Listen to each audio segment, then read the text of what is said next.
Mifa production jabaran filɛbagaw an bɛ aw fo ka aw waleɲuman dɔn ani aw fɛn fɛn bɛ an sɔrɔ an ka plateforme kan k'a fɔ ko aw bisimila ko kura an ka dɔgɔkun kunnafoni kɛnɛ kan i n'a fɔ n bɛ deli k'a fɔ an ka kuma la san a ka waati n kelen b'a bɛɛ dɔn e kana se ka fiyewu i kelen b'a bɛɛ tiɲɛ bolodon den kelen ale se ka bɛlɛ ta o de hukumu kɔnɔna la ni n balimamuso bi yan n'o ye Kansutu Jarama ye madame la solution hali n'a ma ɲɛ an kun famana dɔɔni jamana in ko a bɛ faamu ko ka ca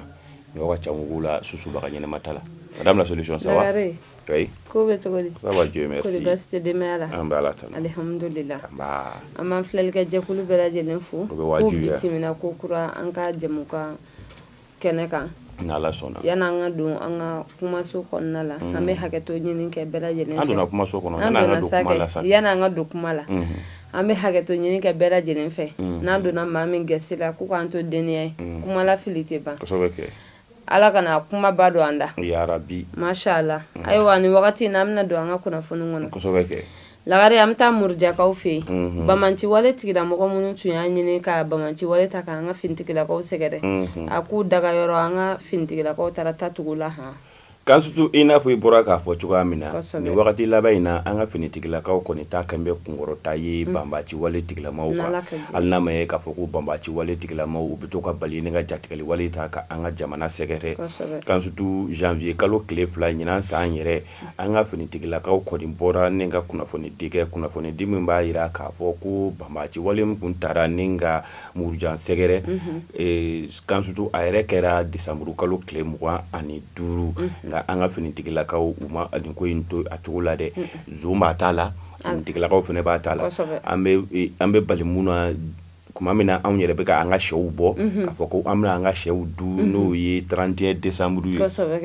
y'a sɔrɔ an ka finitigilakaw olu kɔni tiɲɛ gannen don baara la o de kɔni hukumu kɔnɔna la u bɔlen filɛ nin den ka ninnu ka dagayɔrɔ ka an ka sanfɛfɛn in drone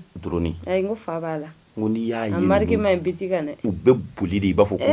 ɲinginɛ den ka karaba ma foyi y'a la fɔlɔ an ka o drone in ka taa ni ka segin de sen fɛ Kansutu a kɔni kɛlen filɛ nin ye ni ka bɔmu jugu de buguma ka taa se ni maa ninnu kofɔlenw ma Kansutu ni Ala sɔnna ma u dagayɔrɔ yɛrɛ koyi Kansutu k'u dagayɔrɔ ni ka a bɛɛ lajɛlen kɛ sisikuru ye Kansutu ni maa ninnu kɔni baara foyi kun t'u la ni ka u den ka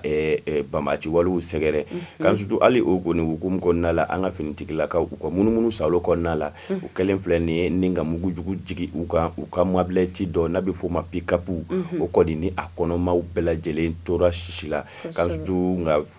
an ka finitigilakaw kɔni bɔra ka kunnafoni de k'a fɔ ko halisa u bɛ taa ni ka segin na yaasa bɛn ani hakili sigi bɛ se ka sabati an ka dugu ninnu kɔnɔna la cogoya min na Kansutu i bonya b'a la Ala k'o dɛmɛ baara la ya rabbi ayiwa lagare n'an bɔra yen an bɛ taa Mɛnakakaw fɛ yen nɔ min ye bamanci wale tigilamɔgɔw ye o tun y'a ɲini ka don Mɛnaka fana nka Ala ni an ka finitigilakaw ka cɛsiri barika la o ma se ka ɲɛnabɔ Kansutu nin tɛ ban kɛlɛ la ni kɛlɛ kɔni kɛra k'a fɔ ko se bɛ e la sanga a n'a ka waati o kɔni bɛ jatigɛli walew de ta ni ka an ka finitigilakaw sɛgɛrɛ Kansutu an ma murujan t'a fɔ sisan wa an bɛna taa Mɛnaka Kansutu Mɛnaka a kɛra o fana kɛra janvier kalo tile 2 nɛgɛ kaɲa 10 o tɛmɛlen ni sanga 15 ye nin ye banbaci wale matigilamaw ye minnu kun b'a fɛ ni ka dankari an ka finitigilakaw la kɛrɛnkɛrɛnnenya la u sigiyɔrɔ mun bɛnnen don Anderbukan ma i sera ayi lagare ma se Kɔrɔnfɛla n y'a f'i ye ko n bɛna taa n'i ye Kɔrɔnfɛla ayi sisan hakili latigɛlen don koyi o kɔni o to ye pewu Kansutu o de kɔni hukumu kɔnɔna la an ka finitigilakaw ma bila dagerinda la Kansutu kɔni kɛlen filɛ nin ni ka karaw kɛ ɲɔgɔn na Kansutu karaw mun yɛrɛ sen fɛ banbaci walew maa 3 o ni tora a la nka Kansutu mugu bɔ o tɛ taa dɛgɛ min kɔ Kansutu an ka yɛrɛ ka maa dɔ olu kɔni ni tora a ko la o de kɔni kɔnɔna la an ka finitigilakaw bɔra ni ka tasibila kɛ ka se o maa ninnu ma ka sabu kɛ ni maa ninnu kun b'a fɛ ɲagami dugudenw yɛrɛ de la ni ka don dugu kɔnɔna la ka taa u ka banbaaciya wale kɛ i bonya b'a la ayiwa lagare n'Ala ka jɛ an ka finitigilakaw tɛ yan ayi nin y'a daminɛlen de kosɛbɛ kɛ a tɛ dabila bilen fo ka taa fɔ mun kɛ n'Ala sɔnna ma lagare an bɛ taa Kidalikaw fɛ yen mi an ka finitigilakaw ye n'an b'a fɔ ma ko polisiw olu kelen kɔ ka tɛgɛ kɛ minan dɔw la mun kun ye MINUSMA ta ye min ye Kidalikaw ye o bɔra ka tagama kɛ kan surtout i n'a fɔ i bɔra k'a fɔ cogoya min na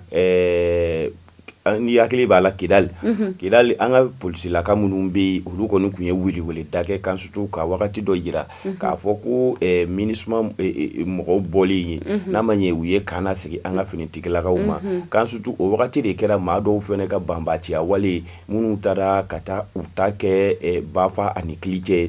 fɛn fɛn de bɛ sa ko kun ye MINUSMA mɔgɔw ta ye kan surtout u kɔni kun ye u kɔngɔfa o la nka hali n'a ma ɲɛ k'a fɔ ko an ka finitigilakaw n'o an ka ba polisiw ye olu kɔni kun ye wele da kɛ k'a fɔ ko minɛn bɛ maa o maa bolo i ka taa minɛn bila kan surtout yanni u ka wagati fɔlen cɛ kan surtout o de kɛlen wagati fɔlen in sera i b'a dɔn anw tɛ sɔn o ma tentedew bɛɛ y'i ta to i ka so an ka finitigilakaw kɔni fɛnɛ wulila k'a kɛ maison par maison ye ka so woloma kan surtout yaasa ni fɛn kofɔlenw bɛ maa minnu bolo u ka na n'a ye wajibi la kan surtout o de kɛlen dugulama maa dɔw kɔni bɛ u ma kɛ olu fɛla ko ye olu de kɔni wulilen filɛ nin k'u ka nisɔngoya tagama kɛ k'a fɔ ko an ka finitigilakaw kɔni bɛ ka bin maaw kan de ko ɲɔn tɛ ko nin fɛn ninnu kan surtout ko MINUSMA mɔgɔw yɛrɛ de y'a di olu ma kan surtout fasiri kɔni ko k'an ka lajɛ hali ka sɔrɔ MINUSMA ma bɔ yen MINUSMA yɛrɛ kun ye bugunatigɛ sɛbɛn kɛ bugunatigɛ sɛbɛn min b'a jira k'a fɔ ko ye sigidenw bɛ ka taa u ka immeubles n'u ka villaw saccager olu yɛrɛ tun ye o kuma fɔ o de kɔni hukumu kɔnɔna la a fɔra ko nin fɛn bɛɛ ka segin n'i ta ye kan surtout fɛn ninnu yɛrɛ tɛ dɔwɛrɛ ye fɛfɛ i bɛ fɛfɛ dɔn wa climatiseur o de ye fɛfɛ ye climatiseur b'a la kan surtout ka taga se makila épongew ma kan surtout fo ka tila ka taga se microphonew ma dugulamaw kɔni kun kɛn bɛ ka u kɔngɔn fani na ni ka taa o bila u ka so o de kɔni kama an ka finitigilakaw wulilen kan surtout ni ka communiqué kɛ ko yaasa bɛɛ ka na n'i ta ye anw dɔw bɛ anw ma sɔn ka na n'an ta ye wa finitigilakaw wulilen k'u ka baara daminɛ an fɛnɛ ko k'o tɛ an fɛla ko ye ko k'a sabu kɛ ko MINUSMA yɛrɛ de ye nin fɛn ninnu di an ma kan surtout wa u tilala ka bɔ ni ka wuli da kan kɛ k'a ɲɛsin an ka jamana marabagaw ma k'u ka wuli k'u jɔ nin ko in na ko ɲɔ tɛ ko polisiw kɔni kɛn bɛ ko olu sɛbɛkɔrɔ tɔɔrɔ k'a sabu kɛ u bɛ don du bɛɛ lajɛlen kɔnɔ n'u ye nin MINUSMA mɔgɔw ka fɛn minnu ye kan surtout u bɛ segin n'olu ye Lagare a sera ten an ka hakili sɔrɔ dɛ ni dugu sumana ko bɛɛ bɛ kɛ ko ye ne dabali ma ban nin ko in na a fɔ Bamanci wale tigilamɔgɔw tun bɛ wagati min olu hakili tun bɛ jigin nin na n'a fɔra ko finitigilaka minnu taara ka aw lakana n'a fɔra k'aw ka baara kɛ cogo min a y'a kɛ ten sa o yɛrɛ fɛn fɔra yɛrɛ ka communiqué kɛ a bɛ ɲini kana tile 15 bɔ k'a fɔ ko ne a fɛn bɛ maa o maa bolo i ka na n'a ye i ka taa n'a ye mairie la walima i ka taa n'a ye dugutigi fɛ yen walima i ka taa n'a ye alimami fɛ yen n'i ma sɔn o ma jagoya kiri bɛ baara bɛ kɛ dɛ n'an ma jateminɛ kɛ k'o la Lagare a ma nɔgɔn dɛ Ala k'an bɛ sababa ma amina yɛrɛ bi n'an bɔra yen sa Lagare min ye Bamanci wale tigilamɔgɔw ye min y'an ka jamanakuntigi n'o ye colonel Assimi Goïta ye ale y'a laɲini ko min ye sigikafɔ ko malidenw ni ɲɔgɔn cɛ an ko o bila sen kan nka Bamanci wale tigilamɔgɔw ko o t'olu fɛla ko ye kan surtout i n'a fɔ i bɔra k'a fɔ cogoya min na an ka Bamanci wale tigilamɔgɔw an t'a fɔ an ka Bamanci wale yɛrɛ parce que an b'a fɔ an ka rebelle u y'a dɔn kɔrɔnfɛla in na fɛn ninnu tilalen dɔw b'a la olu ta ye jamana tilaliko yɛrɛ ye dɔw b'a la nka tiɲɛna Ala ka kan olu fana ta ye u magoya kow ye yaasa u bɛ se ka ɲɛnabɔ cogoya min na ye an balimaw yɛrɛ ye koyi n'u ye fasodenw ye surakaw tuareg olu tɛ surakaw ye olu kɔni ni an ka fasoba Mali kɔni kun jɛra ni ka bolo bila sɛbɛn na sɛbɛn min ni Algérie de kun ye o garantie kan surtout nka n'a ma ɲɛ an ka jamana ɲɛmaa kɔni bɔra ka kuma a ka laadalabɔli la san yɛlɛma hukumu kɔnɔna la k'a fɔ ko ni Ala sɔnna ma kan surtout ko mun bɛ du kɔnɔ a ko na ɲɛnabɔ du yɛrɛ kɔnɔna la yaasa ni maa kɔfɔli ninnu ka na an ka sigi ka kɔfɔ kɛ an maliyɛnw yɛrɛ damaw ni ɲɔgɔn cɛ kan surtout o de kɔni hukumu kɔnɔna la ni maa ninnu bɔlen kɔni filɛ nin ye k'a fɔ ko o to olu fɛla ko ye kan surtout o ma sɔrɔ mun fɛ jamanakuntigi a kɔni ko hali n'a ma ɲɛ k'a fɔ ko sigi ka fɔ ka kɛ sira saba bɛ yen kan surtout a da tɛ o tɔgɔ yɛrɛ tɛ fɔ a la kan sutu u fɔlɔ ye jumɛn ye jamana yɛrɛ bɛɛ lajɛlen fasoba Mali ye ni ye ta ye o t'a la ale intégrité ye kan sutu filanan o ye laïcité ye kan sutu laïcité dun tɛ dɔwɛrɛ ye an bɛɛ lajɛlen an bɛ jɛ ka sigi ɲɔgɔn fɛ i kɛra silamɛ ye o i kɛra chrétien ye o i kɛra laadalatigi ye o wa i tɛ nin si ye o an bɛ sigi ɲɔgɔn fɛ adamadenya la kan sutu sabanan kɔni ye jamana yɛrɛ ka ɲɛtaa ye mun ye kuma tɛ kɛ o la kan sutu gare Mohamed El Mahmoud Rahamadani n'ale ye ninnu ka kuma ɲɛfɔla ye kan sutu wa a yɛrɛ kun bɛ 2015 accord mun bɛ signé ani olu ni ɲɔgɔn cɛ ko ye kan sutu u ko nin tɛ olu fɛla ko ye ko k'a sabu kɛ ko nin ko in ye ko min ye k'a fɔ ko nin ko in saba kɔni t'a la kan sutu ko olu da tɛ o la jamana dun kalekan ye k'a fɔ ko maa o maa n'i ma marifa bila kan sutu e bɛ jate i n'a fɔ banbaci wale tigilamaw fɛ o de kɔni hukumu kɔnɔna la jamana kuntigi ko nin fɛn saba mun kɔni bɛ yen kan sutu hali n'a ma ye k'a fɔ k'an bɛ segin ka kuma o kɔni tɛ a la kan sutu wa o ma kɛ olu fɛla ye wa k'a sabu kɛ ko hali n'i y'a ye tile filanin na sama bɛ Mali ni Algérie ni ɲɔgɔn cɛ an bɛɛ lajɛlen ni an y'an ka lasigidenw wele kan sutu wa o ma sɔrɔ dɔwɛrɛ fɛ an ka jamana marabagaw y'a yira k'a fɔ ko Algérie ale kɔni ye banbaci wale tigilamaw wele ka taa kuma ka sɔrɔ u ma fɛn fɔ an ka jamana marabagaw ye kan sutu o de kɔni hukumu kɔnɔna la ko hali n'i y'a ye an ka maaba dɔ bɛ yen n'o ye diinɛ ɲɛmɔgɔba ye n'o ye Imam Muhamudu Diko ye ale yɛrɛ yera kɛnɛ in kan ka sɔrɔ ko bɛɛ lajɛlen b'a kalama kan sutu ale ni jamana in bɛ cogoya min na i bonya b'a la. Ayiwa Lagare n'an b'a fɔ k'Ala ka jisuma de kɛ a ko fura ye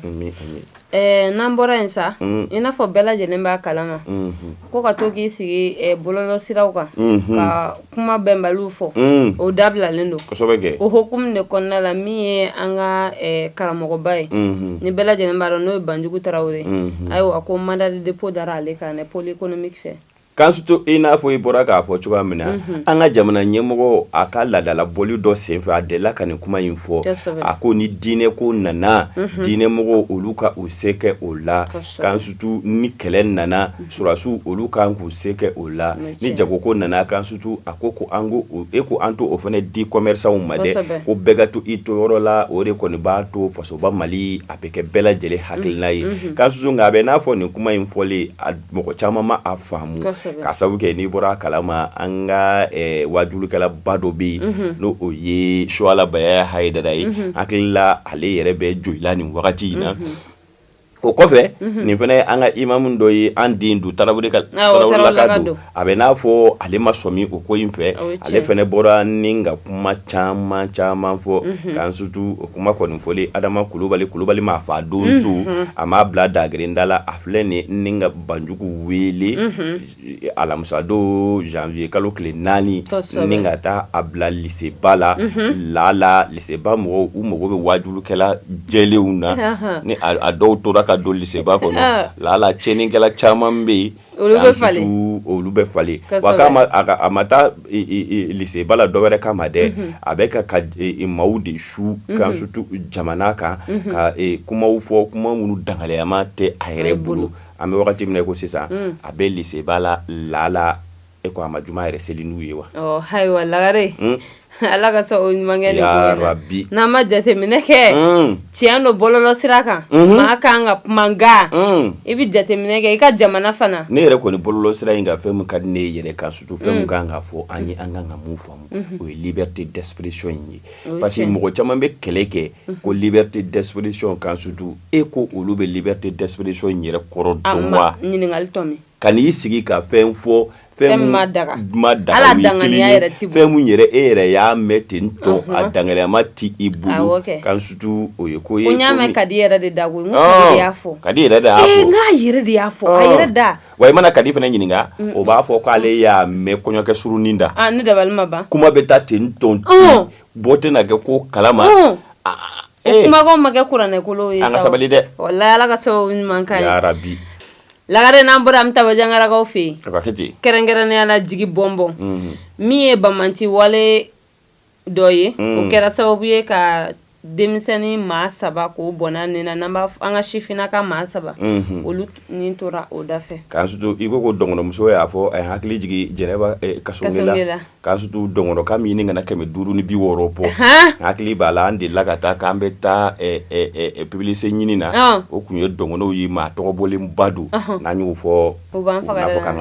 k'an ka dɔɔni di Jɛnɛba de taara ka t'i ta kɛ dɔngɔnɔ k'an fɔ ye Jɛnɛba tilala cɛ ko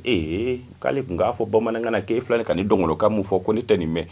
a y'i yɛlɛma ka ne ye a ko cɛ ka kuma in ma diga la dɛ ko badi ko Bamakɔ bɛnna bɔ ale kala kansutu an bɛ to kunnafoni kɔnɔna la an bɛ taa Jigi Bombo kansutu ale bɛ Baɲaŋara sigida kɔnɔ kansutu nin kɔni kɛra bingani wale min ni a ye maa gwa u kamana na kosɛbɛ banbaciw fɛ maa minnu lakoma dɔn kansutu a kɛra tarata don janvier kalo tile 2 san 2022 nɛgɛ kaɲa san 2024 nɛgɛ kaɲa 19 ka taa se a kaɲa 20 wagati ma kansutu fasiri yɛrɛ ko nin kɔni bingani kɛra sababu ye ni ka maa 2 nin to a la kansutu a maa 2 in yɛrɛ la maa 3 kansutu fasiri kɔni ko maa 3 o nin tora a la kansutu an yɛrɛ baarakɛ ɲɔgɔn dɔ bɛ a la koyi ni ale yɛrɛ bɛ kunnafoniw di kansutu bɔlɔlɔ siraw kan ale ni a ka a tɔ kelen olu tun bɛ mobilati la kansutu olu kɔni tora a la kansutu n'o ye Pascal Kasonge ale ni a tagama ɲɔgɔn kansutu olu kɔni tora a la kansutu an ka fitinɛ yele mun fɛnɛ bɛ yen n'o ye Kebir belebele n'o ye rappeur ba ye ni yɛrɛ hakili b'a la dɔngɔnɔw yɛrɛ caman b'a fɔ k'a fɔ ko maa fɔlɔfɔlɔ mun kɛra dɔngɔnɔkan yɛrɛ la k'a fɔ k'a bɛ rapi nin kamalennin in don kansutu ale fɛnɛ nin tora a la kansutu an kɔni de bɛ jɛ ka dugawu kɛ ya rabiyama ni maa minnu nin tora nin bingani wale in na ala ka hinɛw la ala ka yafa k'u ma amina yarabi ayiwa Lagare ko nin ye kalabanci dɔ ye bari anw fɛ yan est-ce que o ye kalabanci ye ayiwa ko nin cɛ in de filɛ ka Ala minɛ ka ji feere muso dɔ ma k'o ye tulubilen kosɛbɛ kɛ kansutu nataba ni sugu lamini tɛ ban fɛn mun tɛ fɛn mun sɔngɔ bɔ n'i ko i bɛ o san o la hali n'o ma kɛ ɲuman ye kansutu o kɔni ye i yɛrɛ ka ko laɲinini ye nin kɔni Ala ni sɛgɛn bɛ jamana in kɔnɔ sisan nka kansutu dɔw n'u ka baarakɛcogo don dɛ nin ye Tarawele ye nin tɛ dɔ wɛrɛ ni Tarawele tɛ kansutu bingani wale tigilamaw fɛɛrɛ mun b'u kɔnɔ bingani na n'o fɛɛrɛ kun b'u kɔnɔ jamana jɔ la wallahi sisan y'a sɔrɔ Mali diɲɛ bɛɛ bɛ ka Mali tɔgɔ fɔ kansutu nin cɛ in de bɛ Ala ni kira minɛ ni ka tulubilen kansutu a bɛ tulubilen de kɛ 20 litiri butɔn kɔnɔna la ni ka yaala ni o ye k'a fɔ k'a bɛ o jago kansutu a filɛ nin ye ni ka muso dɔ ye a kɔni y'i sara muso in na k'a fɔ ko tulubilen bɛ ale bolo tulubilen min ni o da ka nɔgɔn kosɛbɛ ko k'a sabu kɛ ko a 20 litiri butɔn kansutu ko o ye dasi 2,000 ye o kɔni fɔ muso m'o bila dagirinda la muso ko a kana n'a ye ale bɛ se ko o lajɛ cogoya min na kansutu o kuma a kɛmɛ ka fɔlɔ mun fa kulu yɛrɛ la a nan'o sigi muso kɔrɔ bangalan muso y'o dayɛlɛ muso kɔni y'a ye k'a fɔ ko o fan bɛ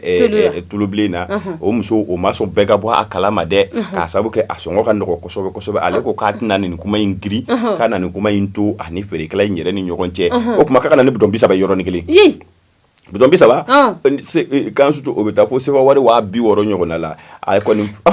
a kelen filɛ nin ka o san kansutu balina ko cɛ kɔni nana ni moto ni sen 3 ye ka na bidɔn 30 in sigi ka nafolo kɛ a kun kansutu k'i kɔ bugɔ muso de ko sisan ko a na tulu ninnu yɛlɛma yaasa a na se ka o jago cogoya min na a nisɔndiyalen kansutu a ye bidɔn fɔlɔ ta jiko bangalan